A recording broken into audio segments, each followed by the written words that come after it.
Welcome to Beyond the Closing Table with SETCO Services. In this podcast, we delve into the world of real estate and explore what happens beyond the closing table. Join us for insightful discussions and expert interviews that will change the way you see real estate transactions. Welcome to Beyond the Closing Table. I'm George Brandon Jr., sponsored by SETCO Services. Today, I have Drew Ecker. Did I get that right? Auker. Close. All Right. I messed somebody's name up yesterday Fine. when I did this. I've been called a lot worse, Drew. And Heidi Joy, welcome. Thank you for having me. Absolutely. I get a little background before we get into the sales stuff. So, ladies first. Heidi, where are you from? Where'd you grow up? You sure you want to know all that? Yeah. Okay. Absolutely. So already sounds like it's going to be good. I am currently living in the Clearwater, Tampa, St. Pete area of Florida. Love it. So Beautiful area. Around the bend a little bit. And I have been in real estate for 27 plus years. Bless you. And actually did a little bit of a gig up here in the Panhandle back in the early 90s. Wow. Okay. With a little restaurant chain called Hooters. Okay. So we're not going to glaze over that. What What exactly did you do with Hooters? We were franchisees with them. So Okay. We started in Pensacola. Then we moved to Panama City. Then we moved to Destin. Then we did Mobile. Then we did Columbus, Georgia. You got to have the Destin one. Stewart? Yes, he is. No, I don't think he's with He's us not anymore. He's not. I met him a long time ago at a golf Yeah. tournament. Yeah. I think he passed away a few years ago. Yeah. They used to have a pretty notorious golf tournament in this Yep. area. And Larry Fox, I believe, is still over in Destin, Mhm. and They dear closed that one. dear old friend of ours. So yeah, I have fond memories of this place, but Paradise was not completely installed back then. Yes. So A little different. yes, I love it. I absolutely love it here. Well, good. Thanks for coming and visiting. So how did you get into real estate? Did you grow up in Tampa area? So yeah, primarily, and I was aging out of my orange shorts, as I like to call it. Got it. And I had these gentlemen that used to come into the restaurant all the time and told me that I'd be great at real estate, and I believed them. Well, they were right. And I went and got my real estate license. And it's funny, I remember I was a single mom, went and got my real estate license, and I was scared to give up my cash that I made as being a bartender and a waitress. Mm-hmm. So I would work 2 doubles a week and focus on real estate the other 5. And when my little pouch got too filled with bar napkins with people's name and telephone numbers on it that wanted to do a real estate transaction, I had to quit that gig and go full time into real estate. And that only took a short 9 months, and kind of the rest is history. Nice. Yeah. Well, I just look at our area that like every bartender has a real estate license because they just make so many contacts. They say that people in the hospitality industry make great realtors as well as nurses and teachers. Customer service. Yeah. Absolutely. So you got into it 27 years ago? Mm-hmm. Okay. In the 90s? All in Tampa area? Yes. Okay. Yep. But you had a little venture up here in the Panhandle, so you know our area pretty well. I don't know it now, but Yeah. I'm learning it, and I love it. How long has it been since you've been here? If you I don't was mind me here asking. 2 years ago. Okay. I think. All right. Yeah. So you've seen the growth. Yeah, Okay. it's pretty awesome. This was not here when I moved here. About the same time. Yeah. So interesting. All right. So Drew, tell me, where are you from, buddy? I grew up in a little tiny state called Rhode Island, Really? which most people from the South either don't know where it is or don't have much interest in it. I grew up from Memphis, Drew. So Yeah. I know where it is. Yeah. I've never been there. The question is, why would one actually go there? But Yeah. either way. So grew up in Rhode Island. I lived all over New England. I was in Hartford for a little while. I spent a couple of years in the south end of Boston, and then ended up at a conversation in a bar, 2 martinis in, and the bartender asked me, where would you move and why would you move there? And I was really curious about like where my next phase of life might be. And he suggested that I move to San Diego. So I ended up in California.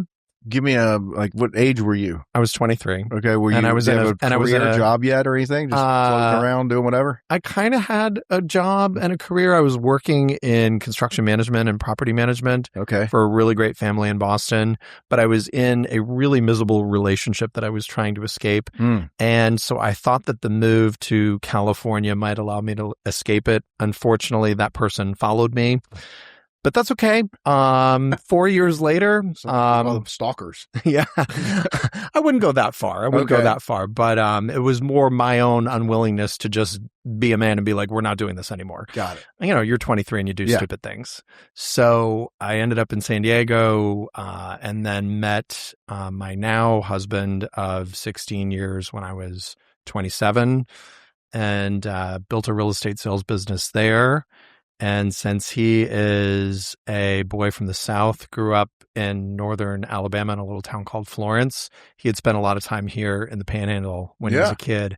And we would travel all over the place. And he would tell me, like, I would say when we would be at the most beautiful beach, like Fiji somewhere, oh, wow, this place is so great. And he would say, yeah, wait till you see 30A. I was like, oh, man, you're so ungrateful. You're so ungrateful. Like, you have no idea. And then we came here to a wedding for his nephew, and this was maybe 8 years ago. Okay. And we stood on Alice Beach, and I said, oh, we are going to move here. This is amazing. We're like, why didn't you tell me about this place? Oh, I tried to tell you about this place. So that's kind of how we ended up here. Yeah. You answered my question because of where you were and then how you got here. It's like, okay, that's intriguing. But it makes sense. It is. We're very fortunate. Me growing up in Memphis, like I vacationed here my whole life. Yeah. And then eventually, gravitated here after college. But it is a pretty unique place. We get a lot of Northeasterners that come here now and like, where's this place been?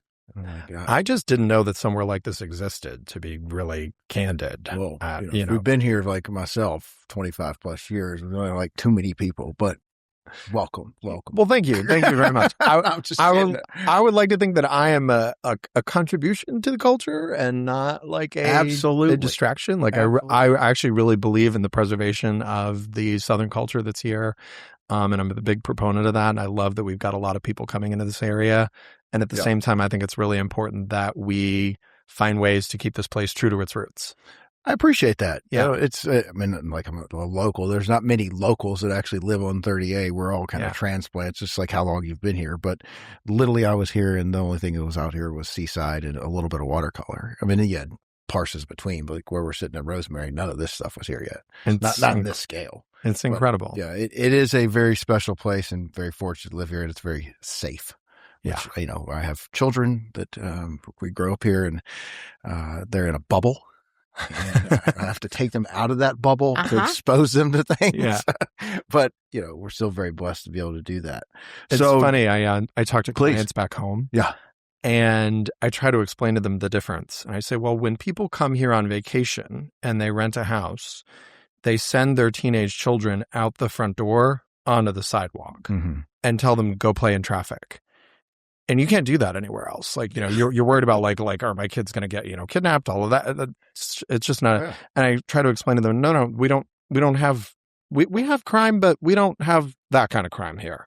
The crime's a herd of teenagers on seaside that we have to make sure they don't get in trouble. Taking over the street and like taking over a house and throwing a house party. Yeah. Right. Well, that's Ole Miss. That's where I went to school. So, we lost the battle this year for spring break against LSU. We had more arrest. Oh, gotcha. Our wonderful sheriff keeps up with that. Congratulations. Thank you. That is a fantastic statistic.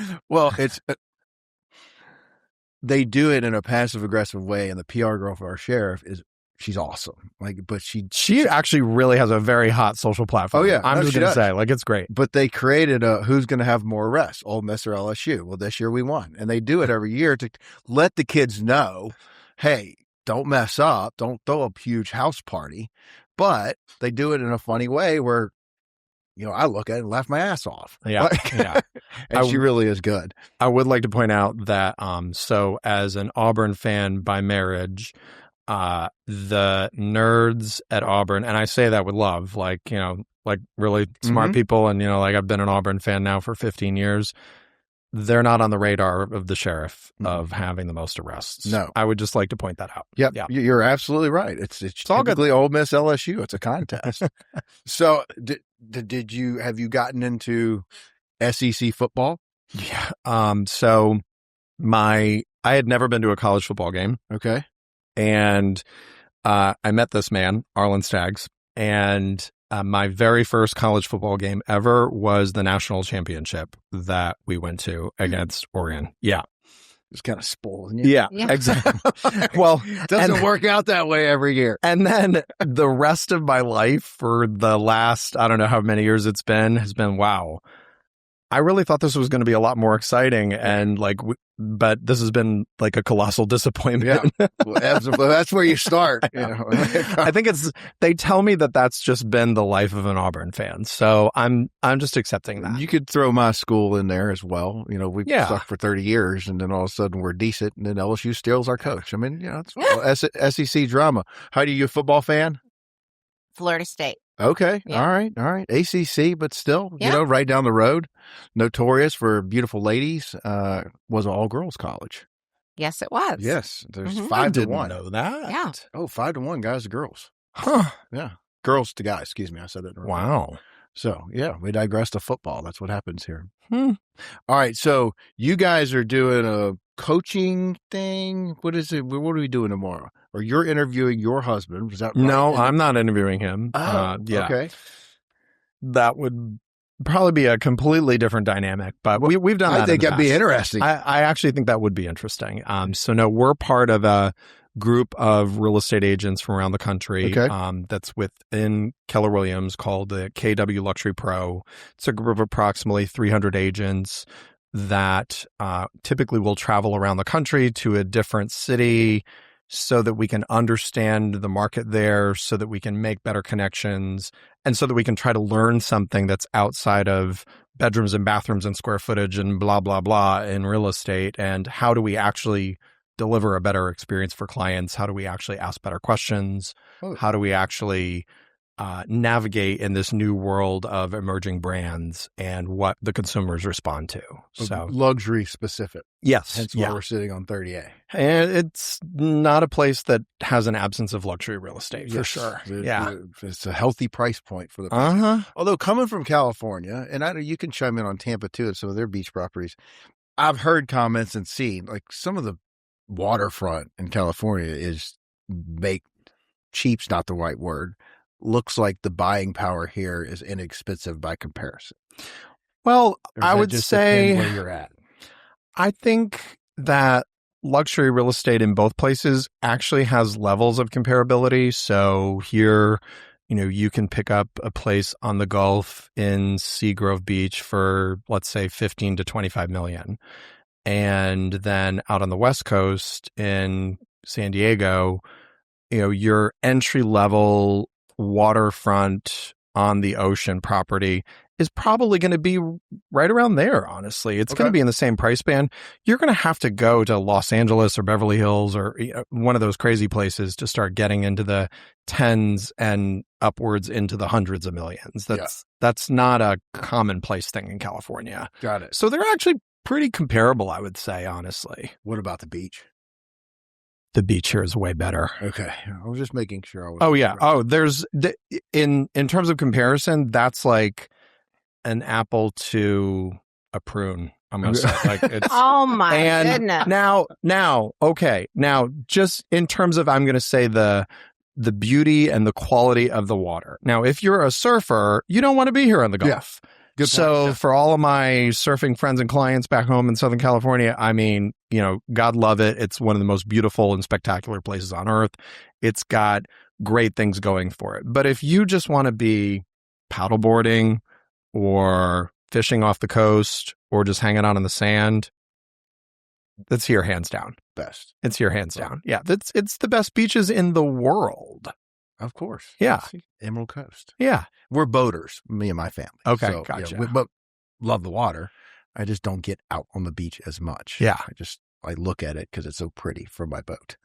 So, and it is beautiful here. Well, thank you. However, I don't have to turn my head to look at the sunset where I live.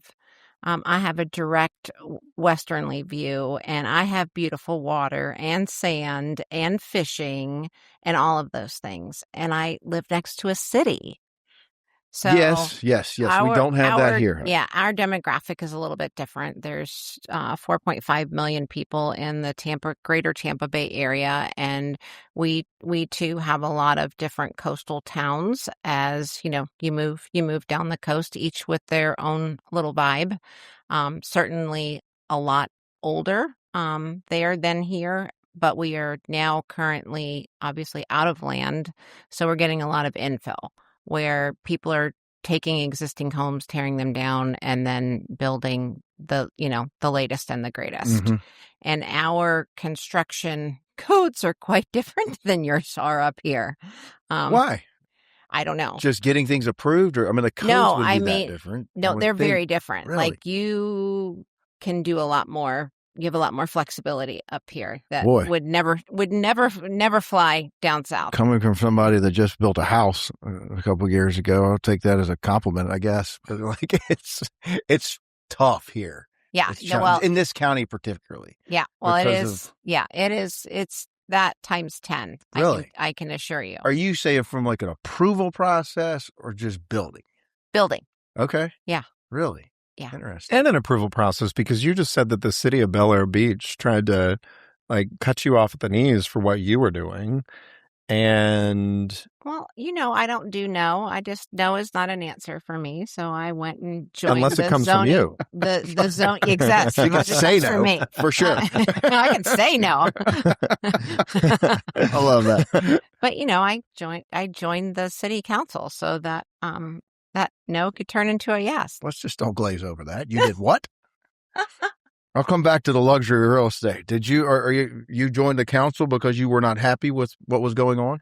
Well, there was a misinterpretation of some code, so we needed to get that right. So that's where I was going. Are you, let's say politicians, city managers, people in permits department are interpreting codes one way? Mm-hmm. Is that what your frustration was? Not necessarily impact windows. Yeah. So in this particular case, they had been reading a set of words, a code for the same way for 75 years.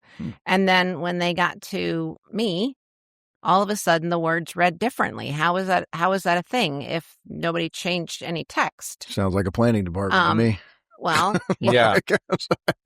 No, I joke, but I'm serious. Yeah, it was read in a different manner, and fortunately, my experience in different areas in different cities, I could demonstrate why that actually didn't even need to be in the code.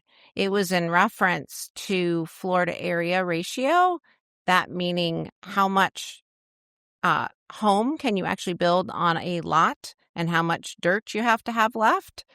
And they were using totality of square footage, so going all the way up, and the way that they had always interpreted it before was what is actually touching the ground. The footprint. So that became a big, huge thing, and we got rid of the Florida area ratio requirement because we don't need it. And we have setback lines and we have height restrictions, so we're good to go. Same here, but you ran for city council because of this experience? No, I did not run. There was an opening and I just went in and they voted yes.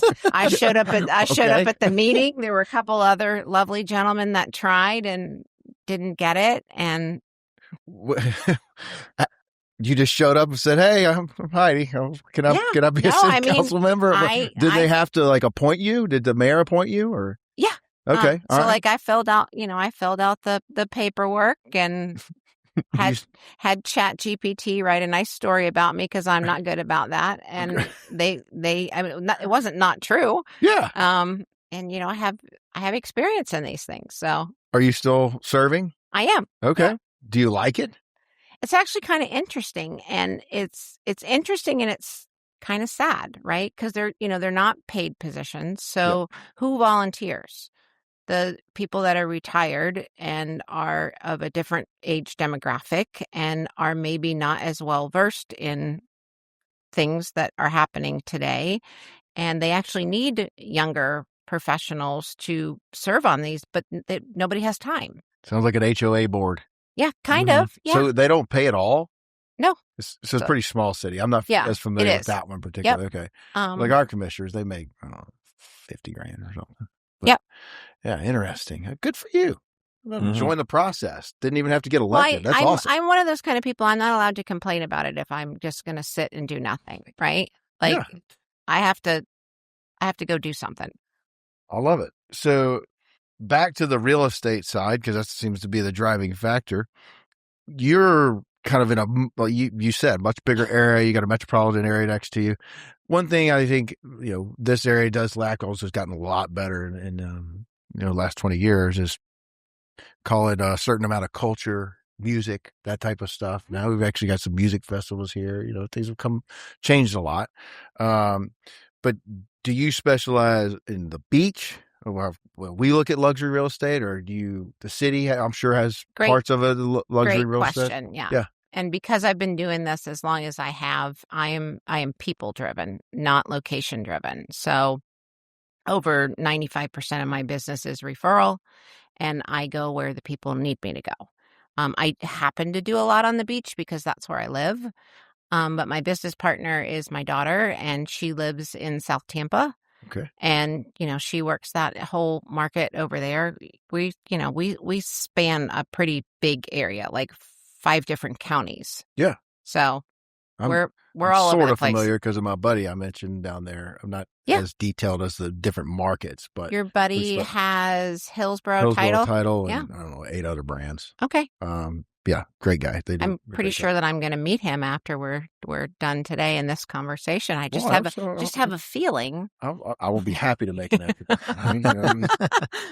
His team is there. He actually lives in Austin. It's a long story. I'll give you that rundown offline. But so it made me think of a question for you. Difference in, because you did real estate in San Diego area. Did and do. Yes. Correct. So yes. Thank you for the correction. Yep. Still do. Yep. But you're also doing some deals in Florida now, correct? Correct. Yeah. Difference in the way you operate. I know what we do is kind of different. Not kind of different. It's different. What kind of differences do you want to talk about? What we do on the closing side is much different than Florida and California. Florida gets a reputation sometimes from different agents that come from other states. Again, just people telling me things. Sure. That's like the Wild West as far as getting your license, who could do it, how it's managed, blah, blah, blah, compared to other states. I know had someone from Colorado recently tell me that. I'm like, oh, well, welcome, come jump in. Yeah. So what? You don't have to have 10,000 hours to get your license. Go well. But what are some of the business strategies, operations of you selling in California or the San Diego area versus here? So, I would say that the California market and agents in California, I'm going to say this really carefully. So, and maybe it's just because I worked in California for as long as I did, and I focused a lot on that my job was to have an excellent relationship with every single agent in the market, no matter their reputation, good or bad, who they were, whether the other agents all talk smack about them behind their back, that how we do deals is we befriend the other agents, we embrace them so that then when we want to put a transaction together, it's very easy. Sure. And what I found is that here in Florida, that is not necessarily the agent culture. And maybe it's because I'm the outsider and they think like I'm this interloper from California that's come to but it's not just me. It's also when I talk to agents that have been here for a long time, they talk about other agents negatively, for lack of a better way to put it. So there's an adversarial tension that's in the agent culture here that I've not experienced in Southern California. By and large, in Southern California, everybody knows that how we get paid and why we make so much money in the real estate business is because we do deals. Yeah. Whether you like the person, you're probably going to have to work with them at some point if they're doing a book of business. Exactly. And I don't know if that's your experience in Tampa or if that's just a phenomenon. It could also be simply that this is a resort market here.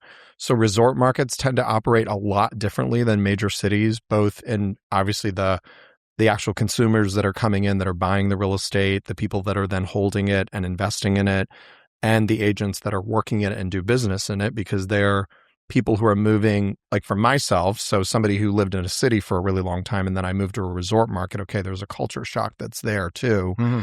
But I do think that maybe there's something about the people that end up selling here in a resort market that, and I'll share a story. So I was talking to a colleague of mine who he has a very successful business in Palm Springs, which is also a resort market.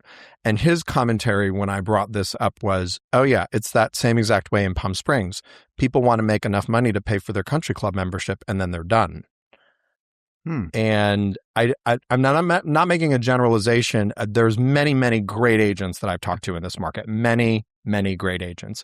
But by and large, there's just like this underlying tension. And I wish like if I could talk to the agent community here, I would say, can't we all just get along and realize that actually how we can turn this market and actually start creating transactional volume and up the speed and lower the days on market is by collaborating with one another. Yeah, that's interesting you say that. I don't see your side of it as much, but I took the same approach. When I came here years ago, there was new person coming to the market.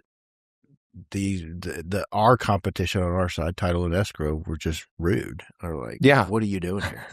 But again, she's a local, but she's like a unicorn.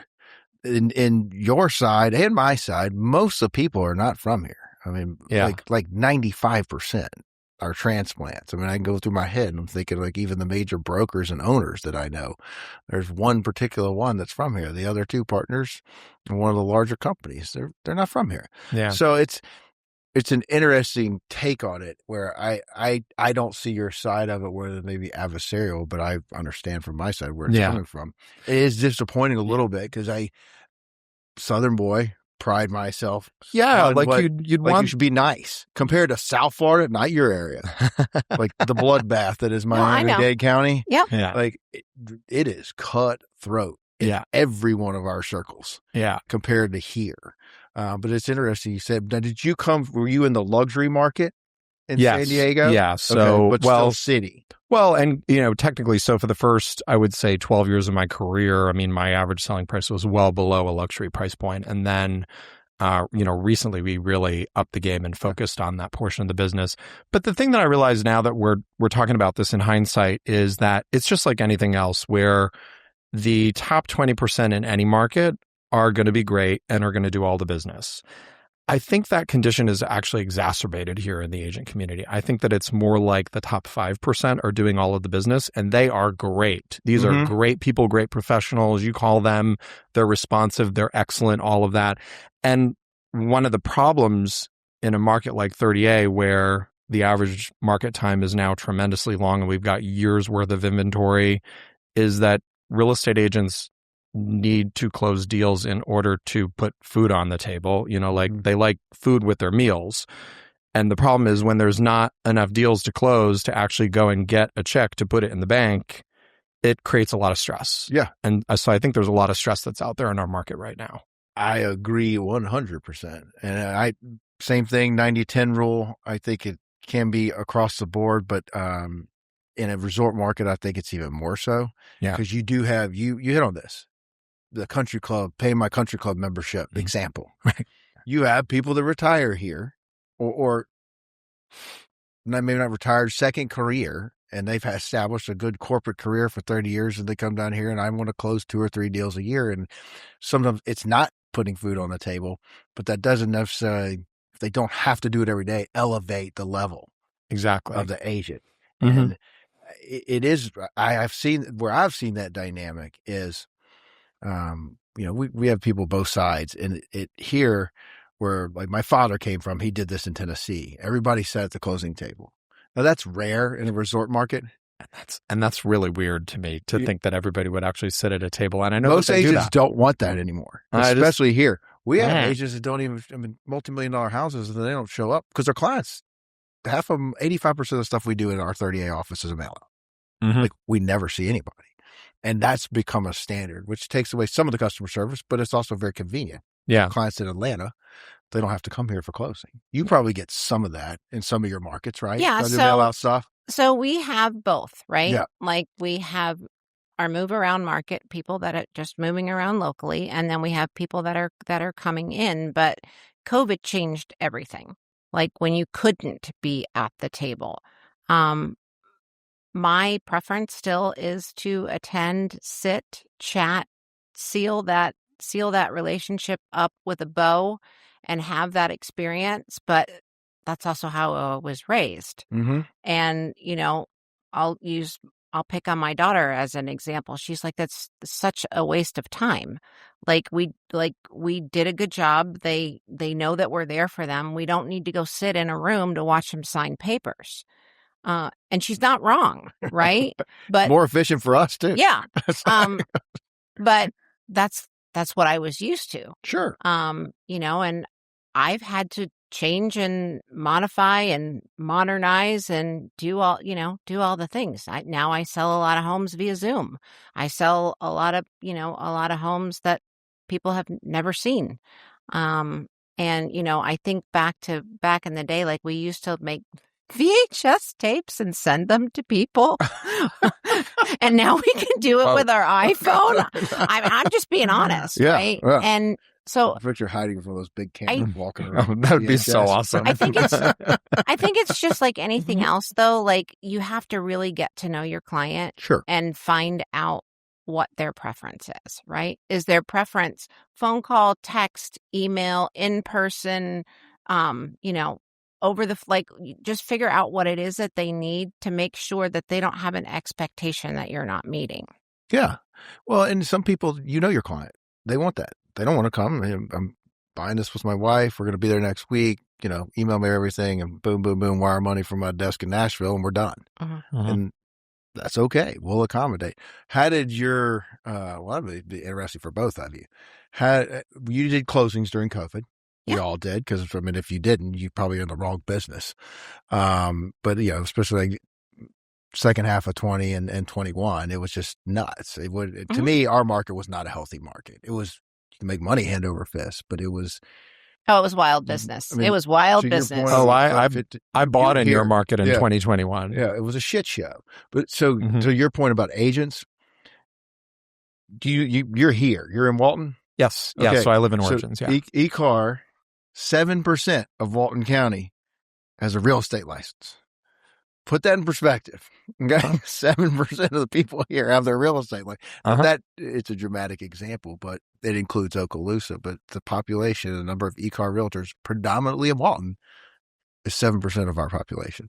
So it's surprising to me that the actual statistic is that low. Yeah, because as many as you've met. Yep, that's right. Seems every like bartender, everywhere, everybody's got a real estate license. Everybody's got one. Yeah. Yeah. So how did your title company, just curious, handle closings 2020, early 21?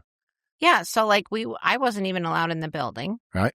And they had to wear gear, and there was a shield across the table, and papers went underneath it. And, for those that wanted to close in person.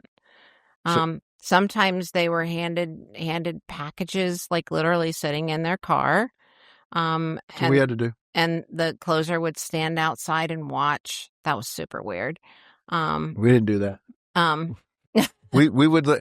This is where the customer service game comes in, and I want to hear about California, but I'm with you. I grew up most people don't know what title insurance is until you really need it.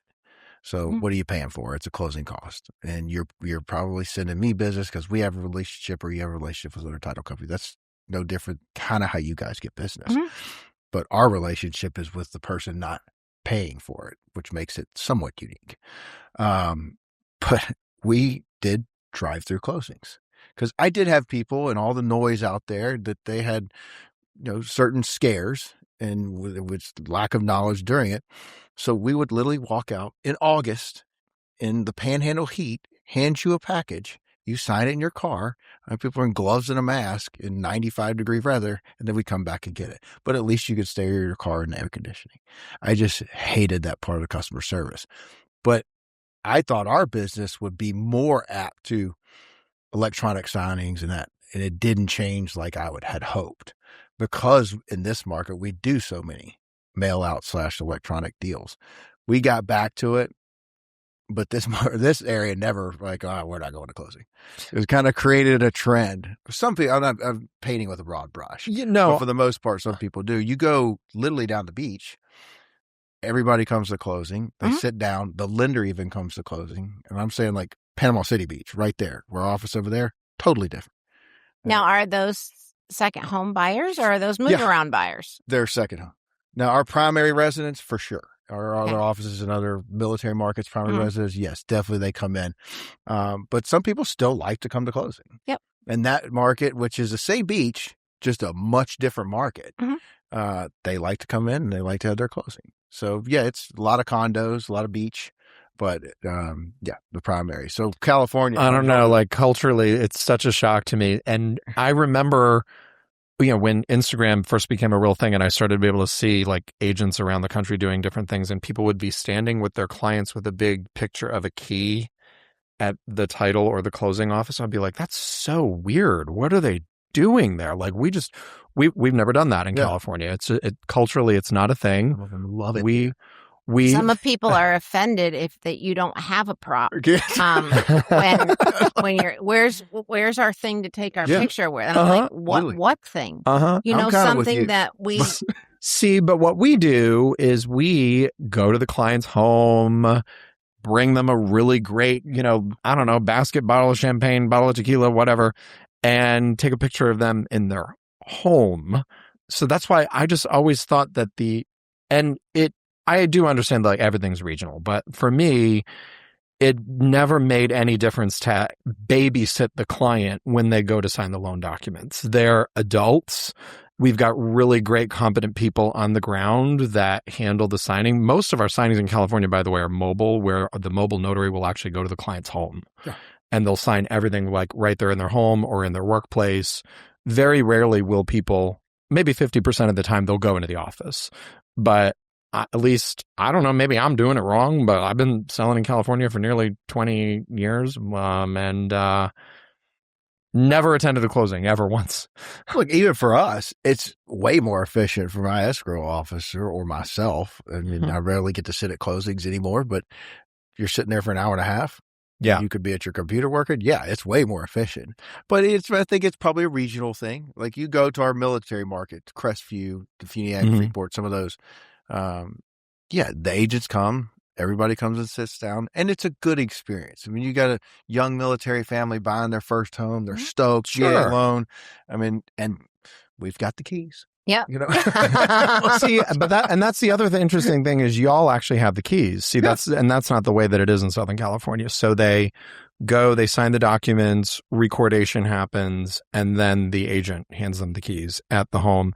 But let's talk about the client experience here. And one of the things so I'm a three-time personal SETCO customer, and that was my first experience in Florida real estate. People should tell me these things. Actually, thank you for your business, sir. You're very welcome. Did we do a good job?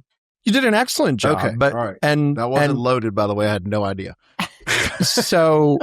But coming from, I think it's really important that agents select vendors that are going to deliver at their level. And when I started in this business, that was a very, very important thing. I was going to select inspectors. I was going to select designers. I was going to select escrow or settlement agents, title companies that were not just going to deliver at my level, but that were like my vibe.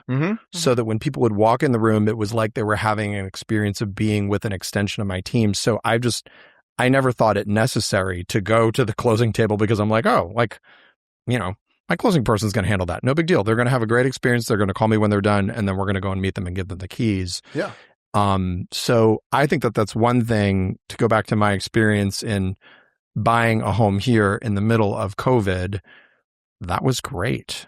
Good. I mean, I had 4 really excellent phone conversations with Jet in your 30A office, and she does a bang up job. She makes it so easy. She just sends me a couple emails. Hey, here's where your closing is going to be. You're going to sign there.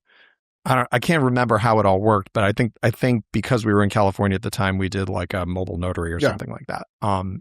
And it was great.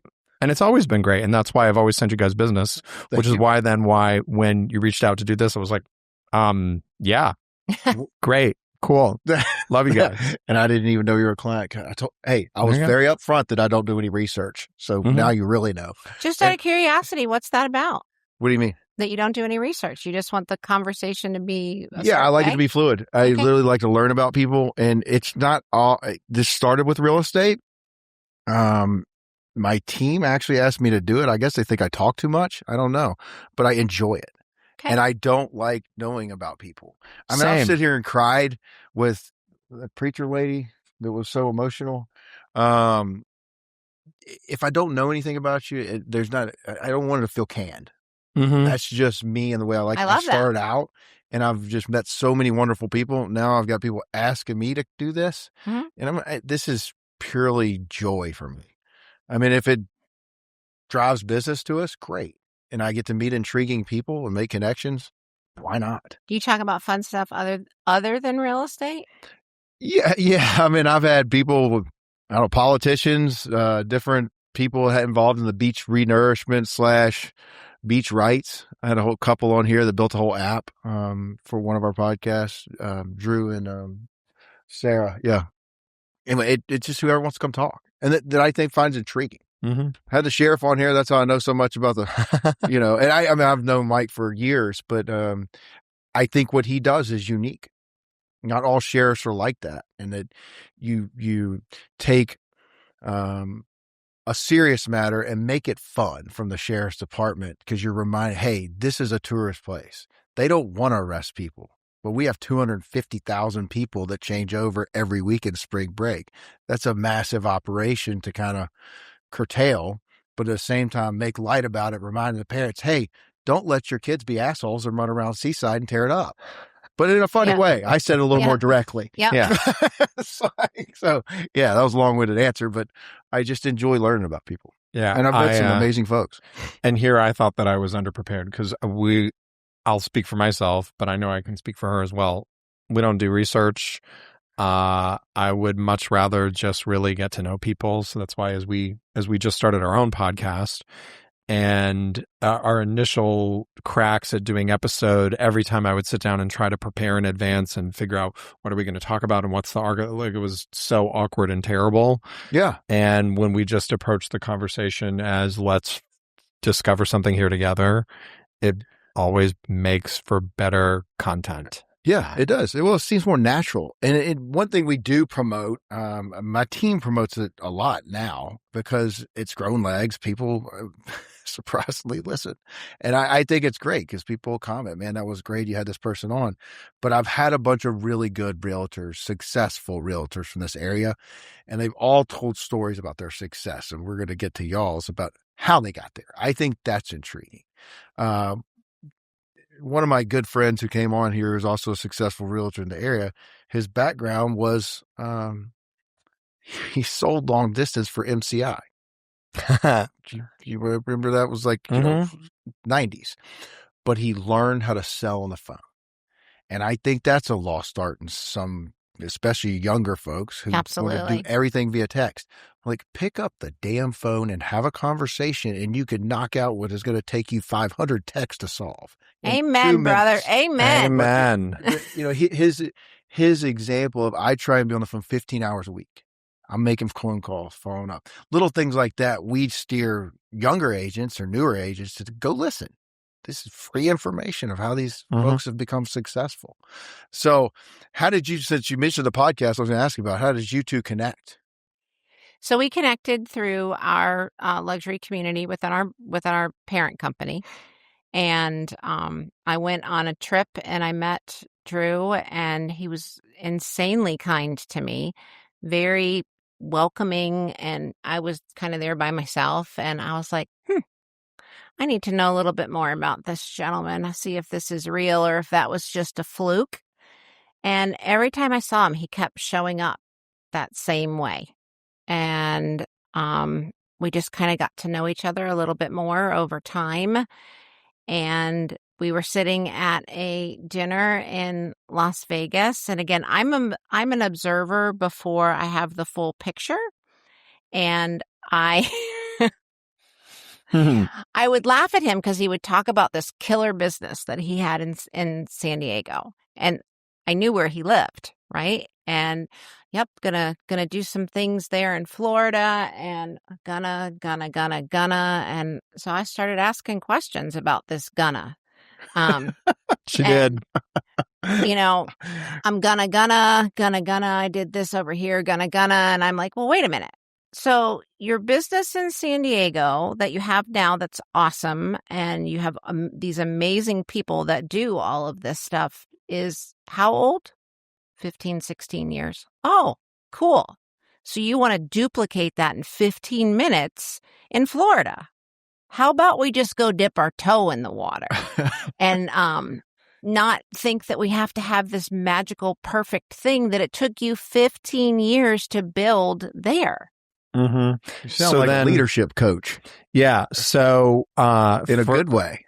And that's how our relationship has been. Yeah. It's been one opportunity after another for us to point out where me a bitch. I called her a bitch. Oh. But she was absolutely right. It in an endearing way, or what? No, 100%. I was like, she was right. I was like, oh, you're a bitch, but like, I love you. This is amazing. And I immediately then went and got in my calendar and scheduled the time to go and do open houses. And I think I did like 5 open houses a week for like 4 weeks in a row. And so for you're talking about the new agents that are listening to this, mm-hmm. I think at the end of the day, if we want to be successful, we have to put the time into lead generation, and we have to do it in a way that it gets us either in front of the consumer or that gets us adjacent to the consumer.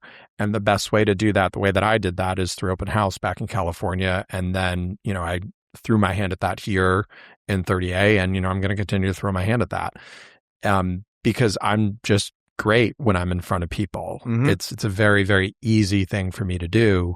Being on the phones and cold calling was never a thing for me. But then once I started to establish a database, making those calls to actually see what's happening in somebody's life, find out, what they're dealing with in their family, what they're dealing with in their career, how I can help them make a connection, get over a hurdle.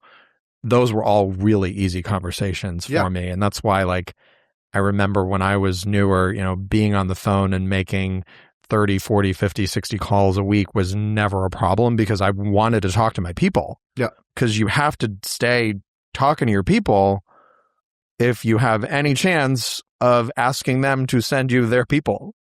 Yeah. Yeah, and I think that people need to understand they need to find what feels good for them. Yeah. Right? Agents need to find what feels good for them. I'm not a phone person. I've never liked it. I still don't like it. But face to face, great.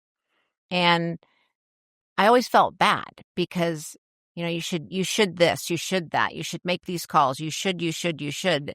And I didn't, but somehow I was still doing well. So I had to give myself permission to do things in a way that worked for me. And I like it when you come to me, right? You come to me at an open house. And it's not just about to buy a home, but I also get to meet all the neighbors then. Sometimes it's not about the house that I'm sitting at all. It's a strategic play to meet all of the people that live around there. And, that's long game thinking, but that's worked for me. Who wants to upgrade? Potentially. Yeah. You know the neighbors, you know the neighborhood. So how did you don't like the phone, and the phone's not the end all. I've just, especially when it comes to the problem solving, like from our perspective. I meant from lead generation. Yeah. So that's where I was going. I love the phone for problem solving. And I will call you. I will come sit on your desk before you're going to get a text message from me because we need to get this done. Yeah. And this texting back and forth, and I read it and interpreted it one way, and you sent it and you meant something different. No. It's like that land use code you were talking about. You read that text 15 freaking ways. It's like, just, hey, how you doing? So how did you do, you get a very established career, successful team. How did you start lead generation, and where is it today? With open houses, right? So you did the open house. And when I didn't have any inventory, I went and sat other people's houses open. And that's been a common theme here. Yeah. Like my example of multiple people coming here, because I never see that side of it. It's only the last few years I've realized people do it, and it may have been here where I'm like, you did what? They went and setting in other people's open houses. I'm like, well, I guess if you're busy enough and have that big book of business, that's okay. But I feel like it's missing opportunities. This guy crushed it. Oh, for the person that has the inventory that's not sitting in my open house, and it's my open house, but you're sitting in it. That's what you're talking about too. Yeah. You said, yeah. And where he got multiple great contacts turned into buyers from sitting in someone else's open house. Well, and not just buyers too, because you need to have your eyes wide open. A neighbor might walk in because they haven't seen the inside of Mr. and Mrs. Jones' house. Snooping. You chat it up with the neighbor. You don't treat them like crap because they're not a buyer, right?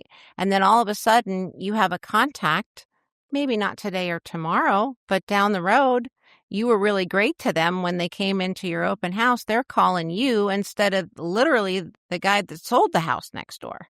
Love it. And, you build your database that way. And that's how I've always done it. And I had a transition period in 2018 where I went from selling very, very traditional real estate to upping it and selling luxury real estate. And I didn't have any contacts. I didn't have any properties. I didn't have anyone in my social circles that fit this new world that I wanted to be in. And it was a grassroots open houses, taking my phone, going to luxury brokers opens. I'm not good at social media. I have no idea what I'm doing, but I'd videotape stuff and I would post it. I didn't say it was my listing, but I also didn't say it wasn't my listing. Logic. Yeah. I'm here at whatever, blah, blah, blah. Look at the view. And isn't this great? And people started watching and following. And all of a sudden, I now have referrals coming from all over the country. And they're from other agents that have people that know people in my market that want to do a transaction, whether it's buying or selling. From social media? From social media. That you didn't know how to use. Correct. See? And still don't really know how to use. Me either. And, my daughter laughs at me. She's like, boy, oh boy, you can sure tell those 50-something posts. And I'm like, hey. Cold-blooded.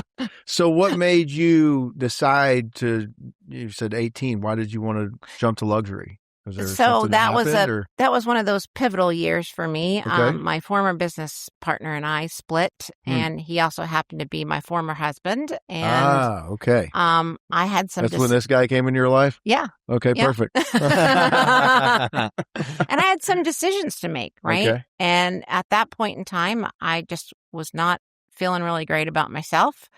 And I was like, you know what? I don't have the bandwidth or the energy or the desire to build another team. But I want to make more money, but I want to sell less houses. So I have a little bit of a problem here. But I can do math, so that's good. And I realized that I needed to just sell more expensive homes. And I just really went all in.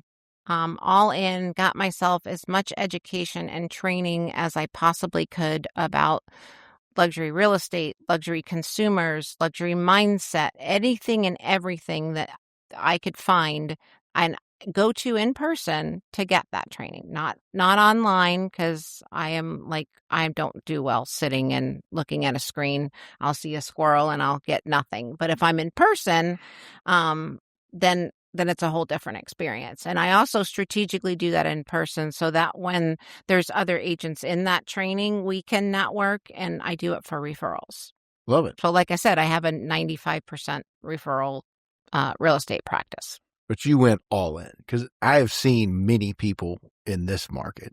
I want to be in the luxury market, and whether they just don't work it hard enough or can't really do it. I don't know. I think the hard work is probably the biggest driver. Yeah, and it's not one thing; it's all things. You have to go all in on all things. Mm-hmm. I love it. Good for you. So you're totally luxury now. I am and I am not. And the reason I say that is because we had two folks that visited us a couple years ago, Helene and Melton. And let's just say some of the stuff that I'm selling now is not so pretty. But it will rebound. Yeah, of course. Yeah. Well, we've had a little, I've said this many times on the podcast. We had Michael hit to the east of us, Yep. Hurricane Michael. And while it's happening, it's never a good thing. But where the area came through, decimated Tyndall Air Force Base, billions of dollars have come back into the community. Yep. It was an area downtown Panama City that was not very pleasant to look at, but it kind of took a broom, cleaned it up, sucked while I was there. Yep. But insurance money comes in. Well, that area it hit now, it's all regentrified. It looks great. So, I mean, there is some long-term positives. Some people over there would probably shoot me for saying that, but insurance money, that stuff comes in and you rebuild and it comes back better and newer. Yep. In most cases. I mean, I'll say something else on that just so that those people don't kill you. Like you think about a rose bush, like a rose bush can't be beautiful unless you prune it. Yeah. And I mean, that's nature's way of pruning. Like, sorry, everybody, we've got to deal with that. We chose to live in Florida. Hurricanes do exist. Yeah. These things are going to happen. Yeah. Well, where you lived for 20 years, like wildfires, what is that? Yeah. Like, I mean, people from California are like, hurricanes. I'm like, yeah. Well, and y'all don't have reptiles. We do, whatever. Yep. Yeah. So many people from Montana where I have fortunate enough to go quite a bit, and California, Northern California, the wine country, like, y'all have alligators. They're horrified of alligators. I'm like, they're harmless. I take pictures and send it on social media. I'm like, this is my new friend, the alligator. Yeah, you can walk out on the golf course and get you. Saw one this morning. Yeah, exactly. I was just hanging out. So some of the differences when you came here, short of maybe, not as welcoming agents or, different style. Mm-hmm. Different style. Did you said the open house was kind of the same strategy for you. Did you have any other things you would do differently here or realize you need to do differently here than California? So, I think particularly because if we're talking about 30A, it's a resort market. Yeah. And I think where the focus has to be is in developing partnerships with people either out of market that can refer you business into market, people in key feeder markets, or it's about developing partnerships with the professionals in those markets, not just necessarily real estate agents. So a lot of the opportunity I think exists in like regional wealth managers. So if you start to think about who talks to the people that are buying real estate in 30A, it's the people that are advising the people with the money. Mm-hmm. So it's just about following that thought process of who has influence over those folks. First time I've heard that. And as far as just practical on the ground tactics, I mean, I do think open house is the best way because you've got people that are on vacation. I do understand that there's also a lot of people that blow in and they're drunk on vacation, but drunk people on vacation do end up eventually sobering up. And if they're paying for a vacation rental on 30A and they spend enough time here, odds are they're going to end up being like, we should maybe get a place down here. And maybe their first place isn't going to be a $3.5 million house in Rosemary Beach, but their first place could really easily be one of these nice little condos that we've got 3 years worth of inventory or however much there is right now. I mean, there's massive opportunity out there right now. And I think that any agent who really wants to build a business right now, there's no shortage of inventory to hold over open houses. So anybody who's not transacting right now that wants to transact and that needs to transact needs to find an open house to hold. Well, you also have foot traffic every week. Every single week. Potential buyers. Every single week. During the week. Oh, that's the other thing. See, again, unless you're, I mean, a good rain day. It was so shocking to me that I could hold a successful open house here on a Tuesday or a Wednesday or any freaking day of the week. Whereas in Southern California, if you're not on Saturday from 1 to 3 or Sunday from 12 to 3, ain't nobody coming to you. It's not happening. It's not happening because people are working. If you can time it with the weather here, if they can't go to the beach, you have 100 then you're people talking. run through there. Lots of towels by the door. Yeah. And otherwise, nice. like you're going to get lots of good traffic. One of the few times I've had to intentionally reschedule a closing. Someone came in at 4:00 and they had been at our beautiful beach a little too long, Oops. maybe with their cooler. And, you can't sign legal documents when you're Mm. intoxicated.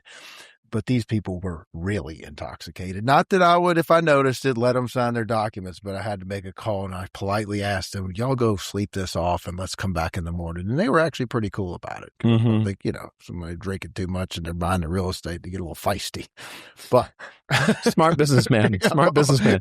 Let's not let people sign documents for hundreds of thousands of dollars that they could then rescind. Like people get excited when they come to the beach and they have some cocktails, walk in an open house. Sometimes try and come to a closing. So you started talking about telling him he was, I'm going to put words in your mouth, but maybe didn't have the best idea to come here and build his business that he's built in 15 years and 15 minutes. How did that pan out? Because I felt like we were leading to how you two really got connected now here. Yeah. So, in terms of our relationship, then that conversation sparked, I don't know, I called you back like maybe 3 days later and we talked on the phone a little bit, and then maybe 3 days after that and talked on the phone a little bit more.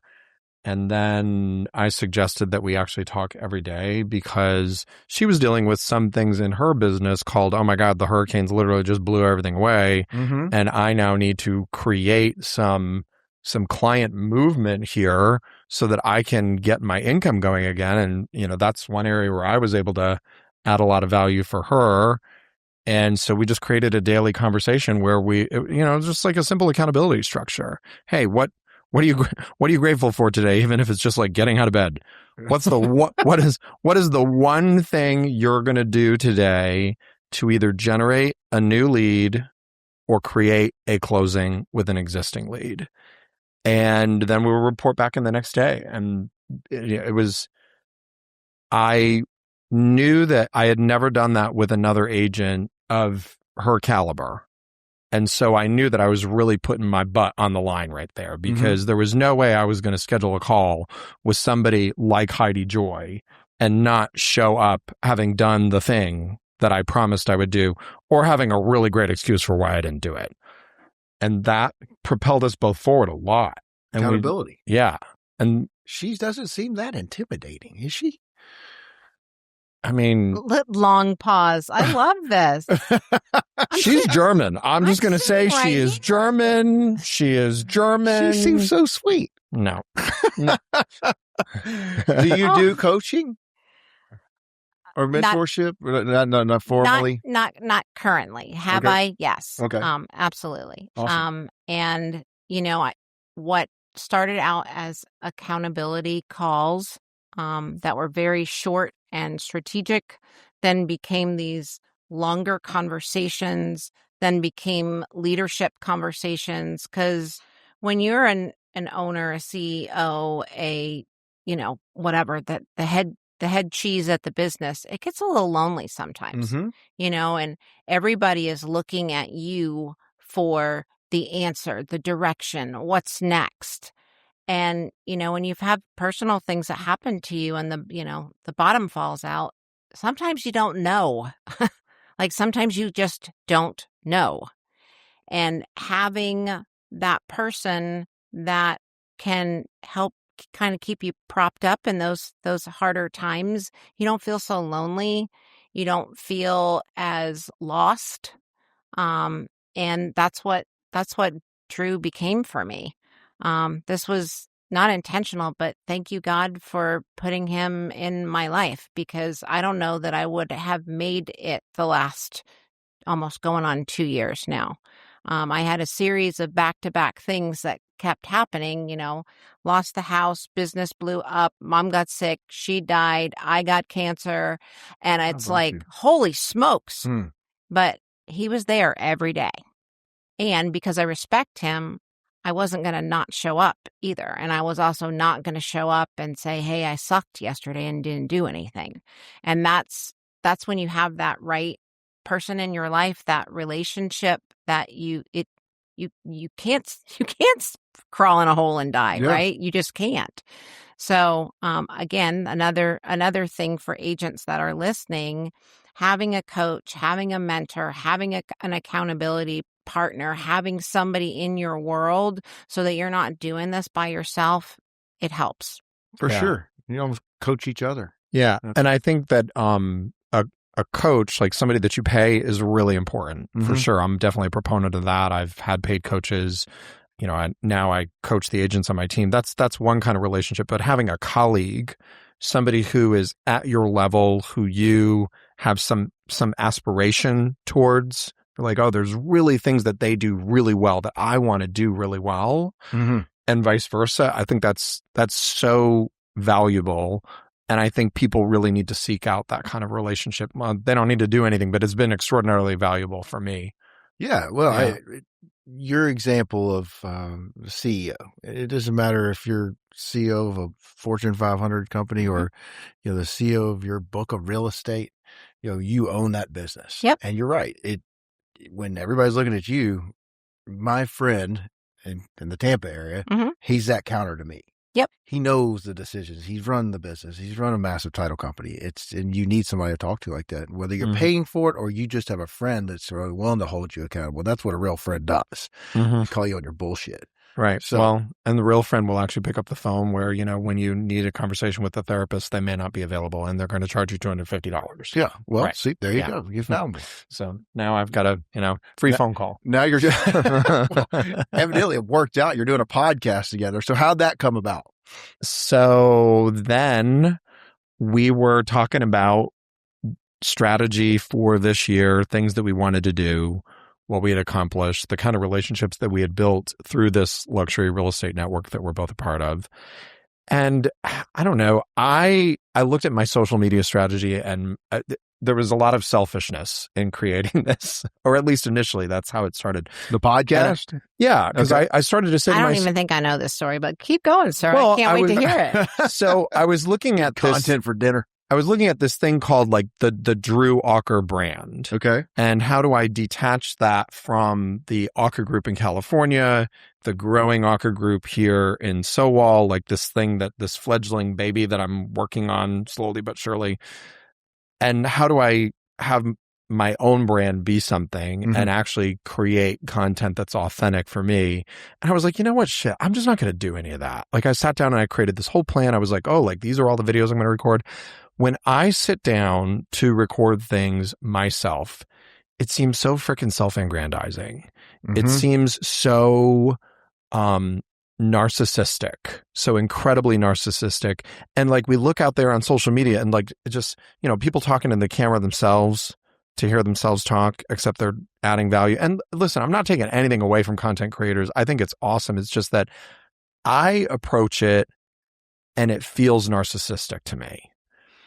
But when I thought, what if I did it with somebody else? And then I had a conversation with Heidi that was like, hey, would you want to do a podcast together? Well, and then 3 days later, she calls me back and she's got our friend Venus on the phone who is asking me questions about, okay, so who's the audience for this and when are we going to do it? And like, how often are you going to record? And do you have some ideas for topics? And before I knew it, like we were getting together to do it. See, he threw something out. I went and found the person to make it happen. Common theme. Venus. And here we are. Yeah. I love that. I get what you're saying. I'm very uncomfortable promoting this myself. Yeah. And I started out with a partner but I've been told it's not necessarily better, but the flow's better with just me interviewing people. But I struggle getting in front of people and saying, go listen to my podcast because I had no social media. I do now as of 6 months ago. Why are you shaking your head? That's not nice. I don't like it. I never wanted it. I did because that's just not me, but I get what you're saying. I sympathize with that because it's very hard for me to try and self-promote. I'm not trying to make money off this. I'm trying to educate people and meet people. So like I told you earlier, but so I get it. But then when someone comes up and says, man, I listened to your podcast with so-and-so and that was freaking awesome. Thank you for sharing. I was like, okay, that's cool. Right. Yeah. All right. So then I get a little better of saying, okay, here I am type thing. Yeah. So, and I mean, our daily conversations became so impactful, and we were doing that end of the year review of look at all of the things that we accomplished this year and all of the things that we got over Yeah. Hence the name Get Over It. And Ask about that. yeah. Okay. And he's like, our conversations are gold, Heidi. And I'm like, I don't know, are they? And he's like, no, but think about it. Remember that time we talked about this and then that happened? And then we talked about this and then that happened? We need to share that with more people. Why not? Because there's magic that happens in our conversations. And I'm like, do you really think anybody would listen? And he's like, I do.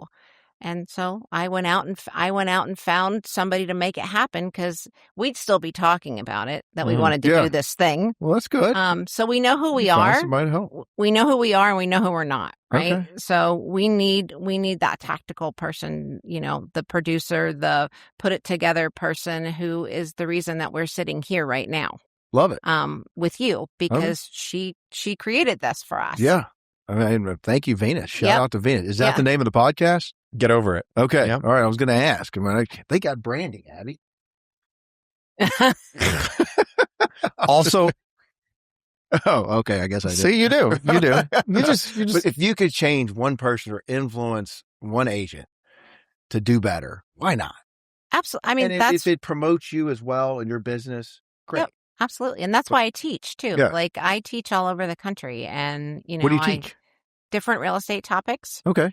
So you do teaching and mentorship. Well, that's like, I guess you're just teaching classes, and I'm not discounting that by any means, but you're going around teaching classes. Okay. Teaching classes, doing, different speaking engagements on different particular topics and stuff like that. Because I remember when I was a little baby agent and I went to anything and everything that there was out there. And sometimes it was just one person that I saw, one sentence that they said that inspired me to go take that next action. And I'm very much, if he can do it, I can do it. If she can do it, I can do it. And I've always been that way. And it was no different when I made my jump into luxury real estate. I have to remember, they put their pants on the exact same way that I do. As the luxury agent and the luxury consumer, right? And nobody's truly better than anybody else. And if that person can do it, I can do it. And talking to a high net worth individual is my favorite and the easiest thing to do. Yeah. Because I am genuinely fascinated. Okay, how'd you make your money? What did you do? How did you do that? And I can ask questions for days, and no one has ever said to me, "Oh, I don't want to discuss that," ever. Not once. People like talking about themselves. Yeah, they do. Well, you could do this and say hello and not have to say anything. Yep. It makes it wonderful. Yeah, especially how they created success. Yeah. Because you think about when people create success, they, like you were just saying, they want to find a way to share that secret sauce with people. Yeah. Even if they don't know that. And I also like to ask questions around challenges and failures. Because, people can talk about success all day long. But what happened when you failed? What happened when you fell down? What happened when your world blew up? I want to know about that stuff too, because there's also lessons and inspiration that come out of those conversations. Starting to sound like our sales meeting. Anyway, we do the same thing. I want to know your successes, and I'm talking about our salespeople. I want to know where your wins are, where are your failures, and why. Okay, let's don't do that again. Or have, some construct. What do you teach? Just generally, like, what do you go around? I mean, over the years, literally almost everything. Okay. All right. But right now the road show seems to be a lot about breaking into luxury, and there is no such thing. There is no breaking in. It starts with a decision, looking at where your gaps are. Well, my gaps were everywhere. I didn't have the people, I didn't have the properties, and I didn't have the relationships. So, and I also didn't have the confidence. So I needed to go educate myself so that I felt confident enough to have these conversations, to show up in these rooms where I had never been before. And I'm just a huge proponent of any type of training and education that is out there. Some is better than others. But if your mind is truly open, no matter where you are, you can learn something. I love it. So, a kind of question for both of you, and hopefully different takes. What would be the one thing you would say, Heidi, first, that separates regular market versus luxury from your perspective? That's a great question. And because what is luxury? yeah, so that's a great question, and I'm going to answer it with nothing if you're doing a great job.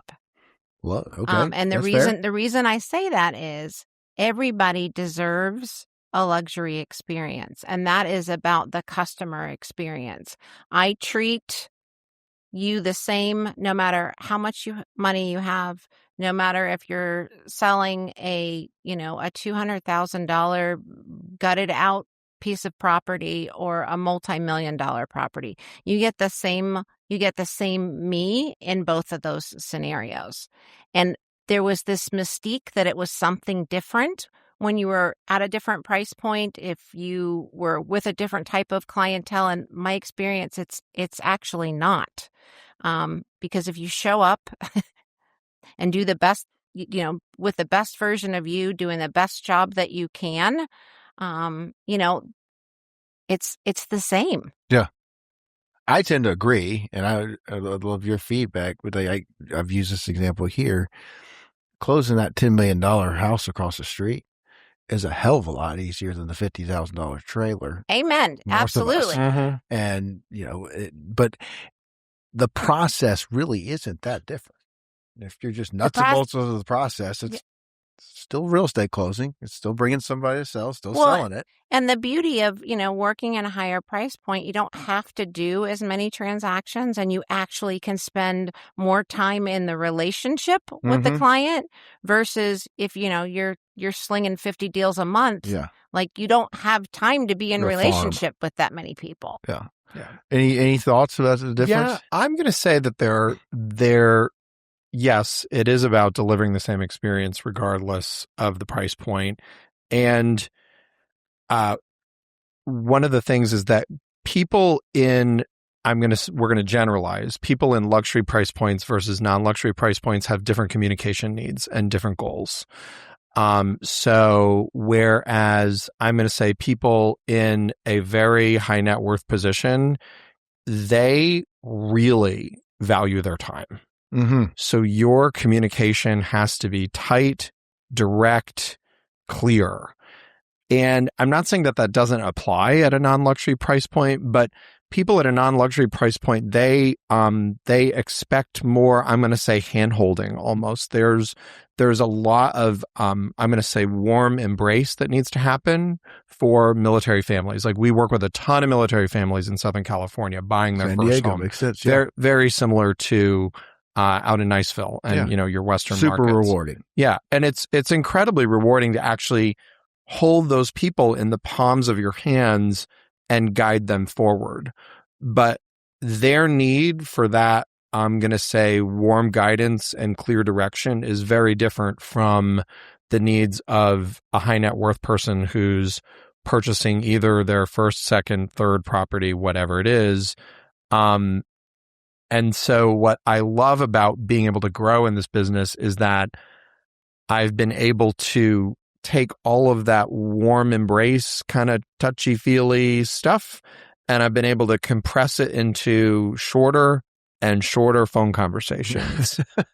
And that's actually pretty awesome to see, because when you can distill all of that, I'm going to say, excellent gooey awesomeness that real estate agents can do in a process and deliver it in a 5-minute introductory conversation and have somebody go from, I was just referred to you, to I'm going to trust you now with a $7 million listing, whatever the case may be. And you can do that in 5 minutes. That's pretty awesome. Agreed. But those people do need tight communication. And they do have a different level of expectation in terms of the excellence of your communication, the frequency of it. There is a different expectation. Yeah, I would say, like, from my perspective, what you're talking about, the typically more experience. Maybe they're a savvier investor, whatever it is. Run huge companies are like, my banker's got that. Don't worry about it. That type of things where the hand holding of walking a beautiful military family through the VA loan process, which is a complete shit show. takes a lot of time and a lot of effort for everybody involved. And Yeah. you've probably done that. It's much different than a guy who's just writing a check for it. And I'm not discounting either one. Yeah. It's just different type of communication. Typically, they want it efficiently. I got this. This is my first rodeo. We're over here. Maybe. Yep. Yeah. So is this part of your road show of why you're here? You mentioned your teaching road show or what? Or are you just coming up to mingle? I am actually here for our event tomorrow. Right. And to do some podcast recording for our podcast. Oh, cool. Yeah. Are y'all coming up here? Where are you? Oh, up here to the studio. Yeah. No, we're probably going to record in my home office, but we could come to the studio. If you ever need it, I'd be happy to extend an invite. I don't know if I could pull it off by tomorrow, but if you ever needed to use it. Awesome. We're in Thank town you. until Saturday. Okay. She's in town until Saturday. If you need to use it, work something out. We can We'd talk love that. offline. So, both KW, right? Correct. Yeah. All right. Were you KW in California? I joined KW 5 years ago. Why am I looking at you to answer that? Does she have influence on that? Yeah, I'm Ish. just trying to 5 years remember. ago-ish. 5 years ago-ish. Yeah. So every brand, luxury brand, there's positives and negatives, like any one in our business. Yeah. Why KW for you? How long have you been? Have you been long? Ladies first. I started with them. Okay. You're talking about 20 some odd years ago? Yeah. Okay. I started with them. Then I went to a local mom and pop. Business didn't grow. And I knew that I needed to come back. And our parent company really, really started upping this luxury division within our company. And I got really, really plugged into it. And, the teaching, the education, the network, what they were building was great. Is that KW National or your city national? So Okay. KW Luxury is a division within the whole brand. Yeah, the whole company. And, there's like 180,000 agents across the country, and there's probably 1,500 to 2,000 in this luxury division. Don't quote me on those numbers, but it is it's very niche, and they are, they're doing things literally every single day to make our experience as agents better. Awesome. Okay. What about you? For me, it was plugging into a network of people that are entrepreneurial. And so I was started with a boutique firm. I went to Compass for a couple years. I left and created my own brokerage, my own boutique brokerage brand. And then I felt like I was a man on an island, that I needed to be surrounded by more people with, I'm going to say, better ideas or proven ideas. And the thing about Keller Williams that was really attractive is that they have figured out a way to create a model for everything. It's about taking the complexity of business and turning it into something that's replicatable. And that was very sexy for me, being that for the first 15 years of my career, I literally made everything up as I went, and was just constantly feeling like I was having to figure things out and build figure out this calculator, like how can I afford to pay a showing agent? Like, what about this and what about that? And they have a model for everything. So being able to take all of that extra thinking away and allow me to just focus on lead generation, conversion, closing, attracting new agents to the team, empowering them, having them be successful. That was very, very, very sexy for me. And the other component of it is that, having been at Compass for a bit, and I don't think that maybe I was there long enough to experience this about them, but I candidly have never really been around a community of agents like Keller Williams that are so obsessed with their own company and therefore are hyper obsessed with sending one another business. The amount of agent to agent referrals at Keller Williams, I wish I had the numbers to share, but it's outrageous. It's outrageous, the amount of business that gets traded. And I feel like I'm just scratching the surface of that. And I could do a much better job of that. And I would be I definitely could be a very wealthy man if I would really take full advantage of that. Yeah. Well, to your point of like the business model, Gary Keller wrote it in 96. Yeah, the MREA. Yep. I may have that year wrong, but he basically laid out how to build a team. Mm-hmm. And then once you got your team, then you start doing your ancillaries like our business. Yep. There's cool little pictures in there too. Yeah. If I remember correctly. Little diagrams. Yep. So, all right. KW through and through. I presume they do the same thing like the family reunion they call it, but on the luxury side. They Is do. it a family reunion? Yeah. Is that right? Yeah. Okay. So we have a luxury symposium once a year. Okay. Where and we bring everybody together. And yeah. So that happens in October this year. It happens in October every year. Mhm. This year, find it'll value be in that. You go. What we do, very much so. Yeah, it's a very focused group. So typically there'll be 300 people that'll go, 300 to 500, 2 days of content, and a lot of great opportunity for networking. It's always in a beautiful place. It's always really well done. And that's in comparison to then if you go to family reunion, you've got 20,000 agents like climbing all over you in Las Vegas and Atlanta and like these big gigantic convention centers. A little more honed in and dialed in, as you would say, for the luxury. You can get your hands on what's happening and you can actually develop relationships with the people that are there, which again is, I think, the most important component of it. If you're not lead generating while you're at a training, what in God's name are you doing? I mean, yeah, we're all there to learn, but also there's at least 3 deals to be had right there if you just look. Well, especially if where you are, and I guess you are to some extent, you're more spread out, resort markets. Yeah. We're now a feeder, or we have feeder markets. I used to call it the SEC. Well, it's gone beyond that. Except the FCC keeps growing. You know, I mean, like the Midwest got opened up, as silly as it sounds, by opening an airport up here where we had Texas, Louisiana. You know, I grew up in Memphis. It was a drive to. Everybody here drove here. Well, now you've got more flights and people are like, oh shit, this beautiful beach is down here. This is amazing. I'm going to come check it out. I would really like it if anybody has any influence that we can get an airplane to go from Tampa to here. If anybody has any influence on that, I'm in, because that is some kind of drive. The hardest area to get to from the Panhandle is Central and South Florida. You don't know that yet?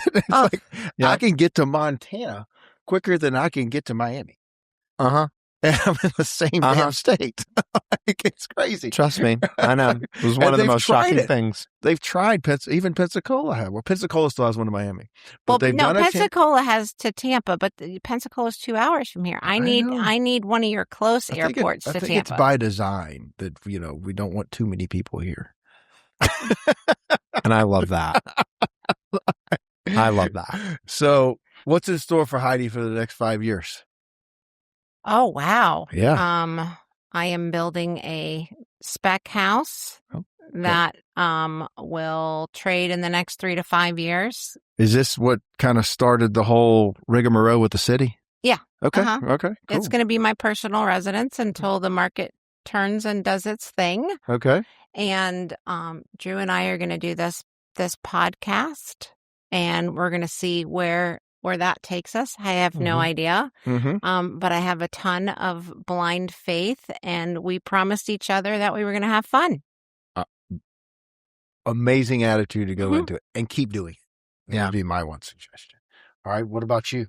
5 years. You're here. You're in the Panhandle. You're crushing it. 5 years is a long time. So there'll be I'll continue to expand the California business, which is going really well. And, thank goodness that it is, because, business here on 30A is, slower. And my hope will be that within 5 years, I'll have 3 great agents that I'm working with here in 30A, and we're rocking and rolling. And maybe this podcast will reach, I don't know.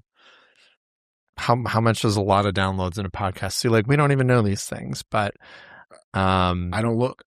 And also, I would say the next thing for me within 5 years is to be able to scale back the amount of time that I'm working and get the people on my team in California and here really elevated, so that I can spend some more time on and with my husband. Yeah. And on you.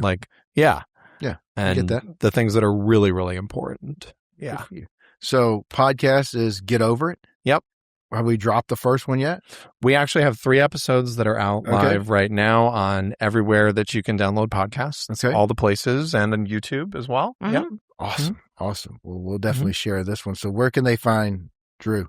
Where can people find you? So you can find me at Drew Auker. That's DREWAUKER.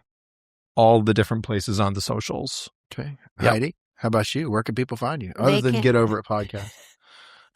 You can just Google a Heidi Joy. You will. If I am invisible, then I'm in trouble. I love it. The name of my real estate brand is Home with Joy. My business partner is Lexi Spitz. So Heidi Joy and Lexi Spitz at Home with Joy.